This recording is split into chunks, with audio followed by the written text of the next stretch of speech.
Claims Gordon Brown was marginalised in the lead-up to the invasion. Sky Senior News correspondent Michelle Clifford reports.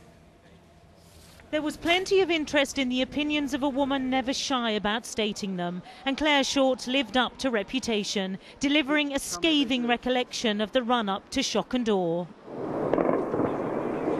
Looking back, she says she realises her boss had signed up to war with the Americans even as she was trying to fight her corner. Dissenting voices like hers were simply cut out of the equation. And if ever you raised an issue that you wanted to bring to the Cabinet, Tony Blair would see you beforehand and cut it off and say, we don't want those things coming to the Cabinet.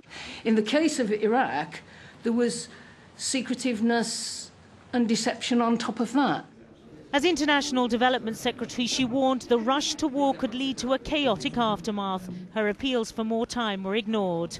And when on the eve of the conflict she questioned its legality, she was told to shut up. And they all said, Clare, stop! I mean, everything was very fraught by then, and they didn't want me arguing, and I was kind of jeered at to be quiet. She portrayed her boss as a politician frantic to keep in with the Americans, but reserved some of her greatest scorn for the man who actually sanctioned the war.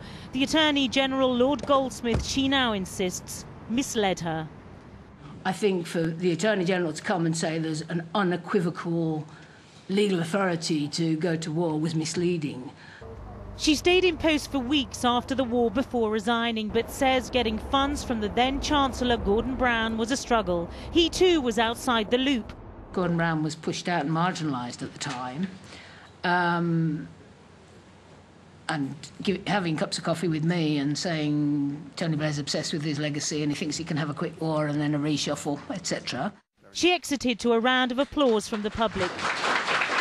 Only the second witness to have drawn such a response. 7 years on, Clare Short got to vent her frustration, but one suspects on the topic of Iraq, this won't be the last we hear from her. Michelle Clifford, Sky News at the Iraq Inquiry in London.